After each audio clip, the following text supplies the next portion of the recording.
Hello everyone, स्वागत है आप सभी का स्टडी राइज यूट्यूब चैनल पर। तो जैसा कि आप सभी जानते हैं, हमारी यूपी टीजीटी पीजीटी राजनीति शास्त्र की क्लासेस चल रही हैं। ये है प्रैक्टिस सेट नंबर 90। जिसने 89 नहीं देखे हैं तो वो लोग प्लेलिस्ट में जाकर देख सकते हैं। एक अलग से प्लेलिस्ट बनी हुई है यूपी टीजीटी पीजीटी राजनीति शास्त्र करके, तो आप वहाँ से जाकर भी चेकआउट कर सकते हैं। और इसके अलावा हमारी पीजीटी समाजशास्त्र और हिंदी साहित्य की भी क्लासेस चल रही हैं। जो भी बच्चा इनकी तैयारी कर रहा है तो हमारे यूट्यूब चैनल से ज़रूर जुड़े। तो चलिए फिर आज की वीडियो स्टार्ट करते हैं। तो जो आज का हमने टॉपिक लिया है, ये लिया है वित्त आयोग एवं बजट। तो इसमें पहला क्वेश्चन है, यदि अनुमानित राजस्व अनुमानित व्यय के बराबर है तो इस तरह के बजट को कहा जाता है। तो क्या कहा जाएगा? संतुलित बजट, अधिशेष बजट, निष्पादन बजट या फिर घाटे का बजट। तो देखो, फर्स्ट का जो राइट आंसर है ये हो जाएगा ऑप्शन नंबर ए, संतुलित बजट। क्या कहा जाएगा? संतुलित बजट कहा जाएगा। यदि अनुमानित राजस्व अनुमानित व्यय के बराबर है तो इस तरह के बजट को क्या कहा जाता है? संतुलित बजट कहा जाता है। तो इसमें जो सही है ये हो जाएगा ऑप्शन नंबर ए आंसर, इसमें राइट आंसर होगा। नेक्स्ट है क्वेश्चन नंबर सेकंड, जब सरकार आर्थिक, वित्तीय या व्यवसायिक कार्य करती है तो निम्न में क्या सामान्य रूप से स्थापित किया जाता है? तो विभाग, कंपनी, सार्वजनिक निगम, मंडल। तो क्या हो जाएगा इसमें राइट आंसर? तो सेकंड का जो सही है ये हो जाएगा ऑप्शन नंबर सी, इसमें सही होगा, यानी कि सार्वजनिक निगम।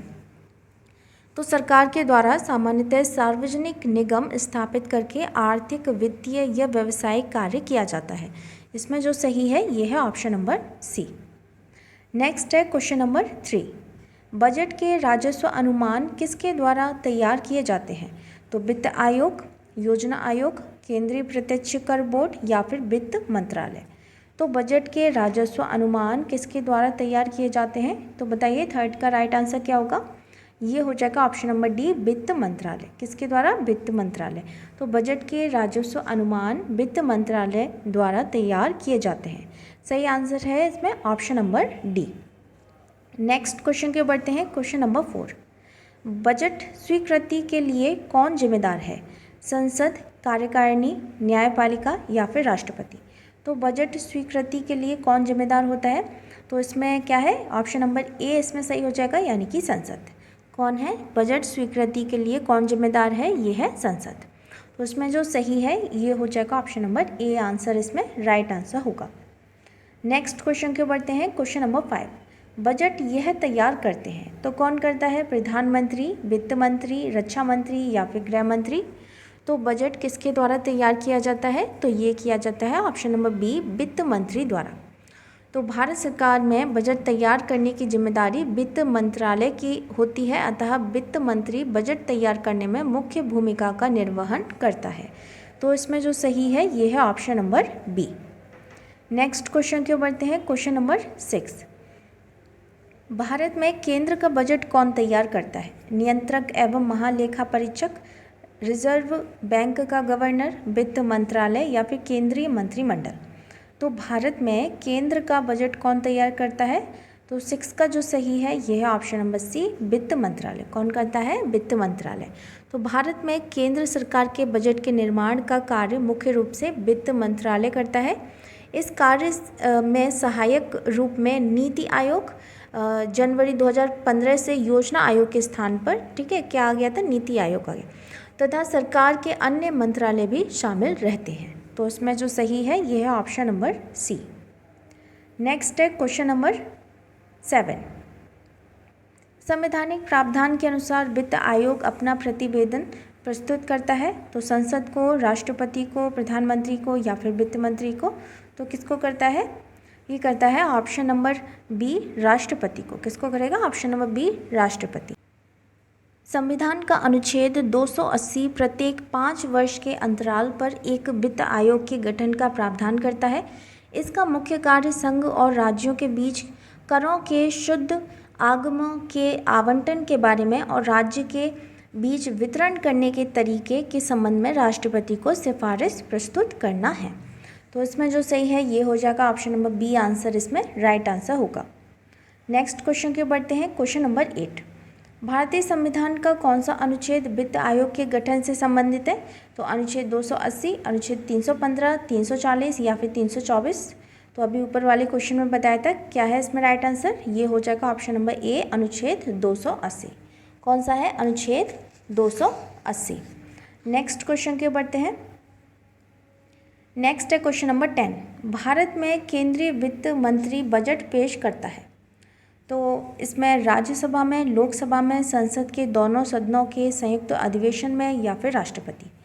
तो क्या है इसका राइट आंसर? भारत में केंद्रीय वित्त मंत्री बजट पेश करता है तो कहाँ करेगा?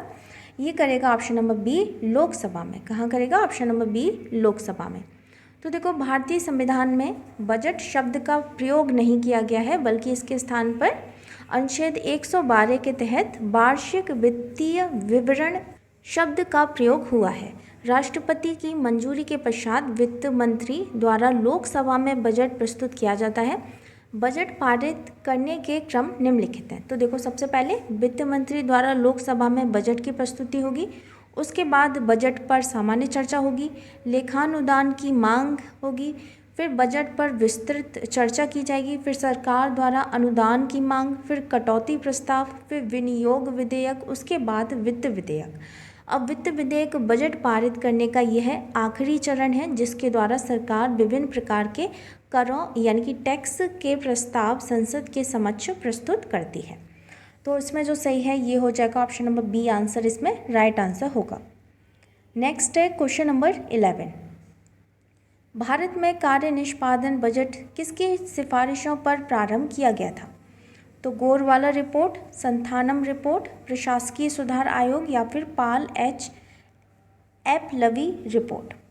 तो क्या है इसमें राइट आंसर? इसका जो सही है, भारत में कार्य निष्पादन बजट किसकी सिफारिशों पर प्रारंभ किया गया था? तो ये किया गया था ऑप्शन नंबर सी, प्रशासकीय सुधार आयोग। ऑप्शन नंबर सी, प्रशासकीय सुधार आयोग। ठीक है, तो इसमें जो सही है ये ऑप्शन नंबर सी इसमें राइट आंसर होगा। नेक्स्ट है क्वेश्चन नंबर 13। किसे कार्यपालिका के हाथों कोरे चेक की संज्ञा दी गई है? तो लेखानुदान को, प्रत्यानुदान को, अतिरेक अनुदान को या फिर अनुपूरक अनुदान को। तो किसे कार्यपालिका के हाथों कोरे चेक की संज्ञा दी गई है?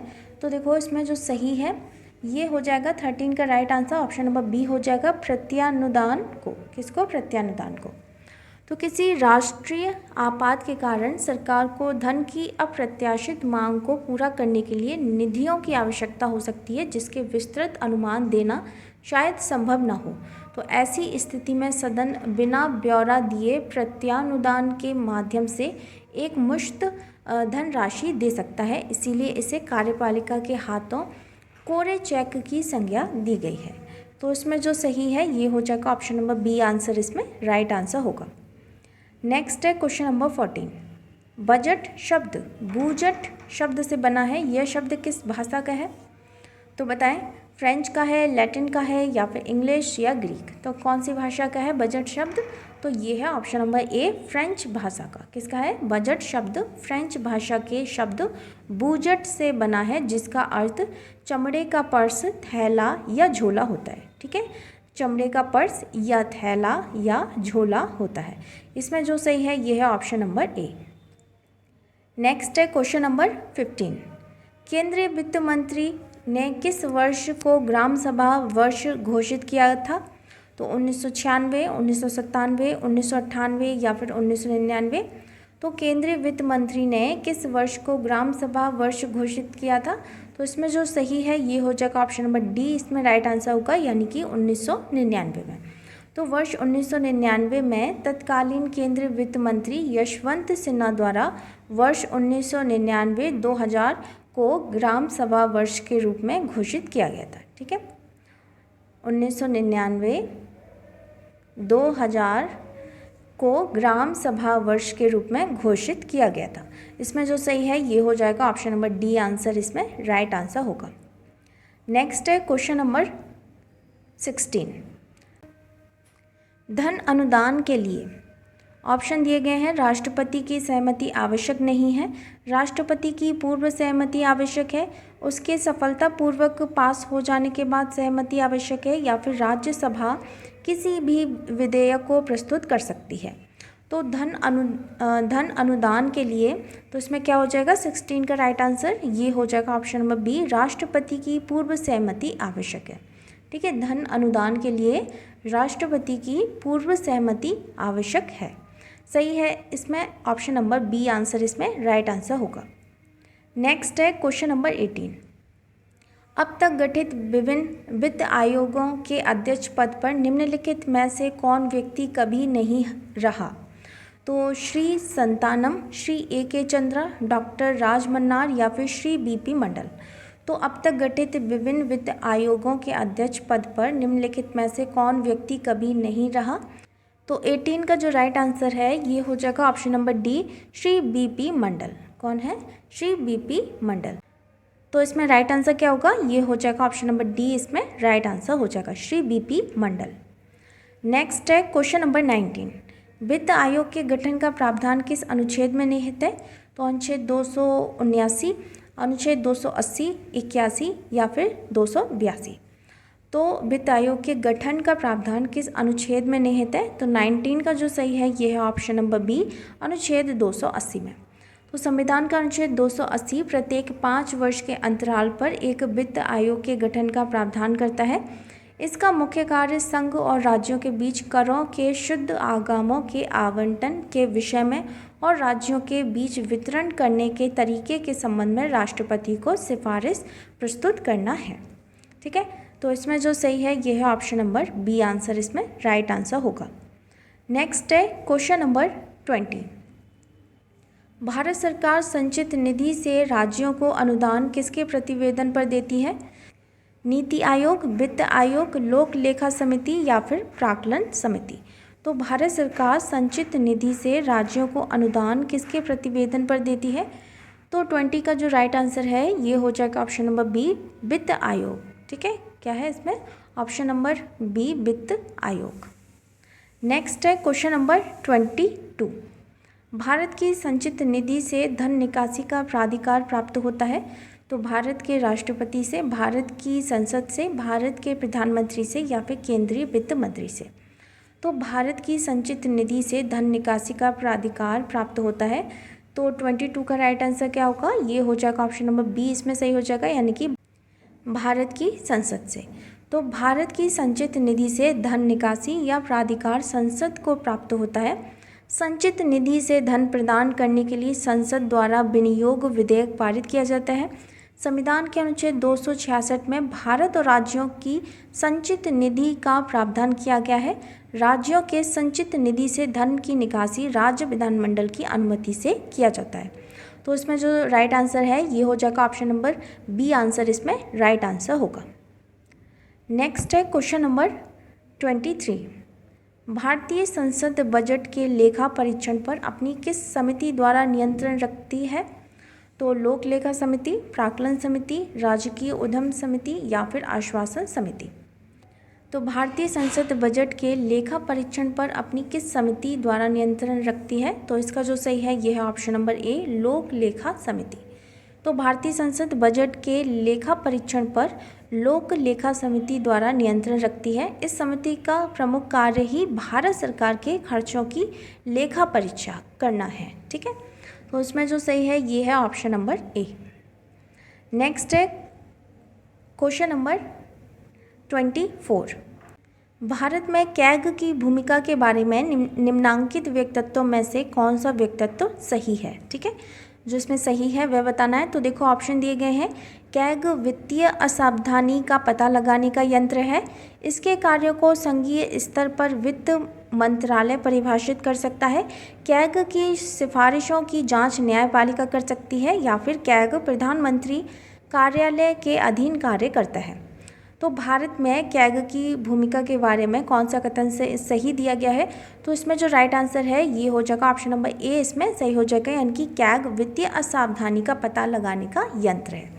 तो देखो अनुच्छेद 148 148 के तहत भारत के नियंत्रक महालेखा परीक्षक यानी कि कैग CAG, भारत के नियंत्रक महालेखा परीक्षक कैग के पद का सृजन किया गया है, जिसे संघ के और राज्यों के लेखाओं के संबंध में विशेष नियंत्रण एवं अधीक्षण शक्तियाँ प्रदान की गई हैं। और इसके द्वारा प्रस्तुत लेखाओं पर संसद की लोक लेखा समिति में विचार विमर्श होता है। अतः यह कहा जा सकता है कि कैग वित्तीय असावधानी का पता लगाने का यंत्र है। तो इसमें जो राइट आंसर है ये हो जाएगा ऑप्शन नंबर ए, इसमें सही हो जाएगा। तो दोस्तों ये थी आज की वीडियो अगर आपको पसंद आती है तो वीडियो को लाइक कमेंट शेयर ज़रूर करें। और जो भी बच्चा चैनल पर पहली बार आया है, चैनल को पहली बार विजिट कर रहा है, तो चैनल को सब्सक्राइब ज़रूर करें। मिलते हैं फिर बहुत जल्द नेक्स्ट वीडियो में। तब तक के लिए थैंक यू सो मच।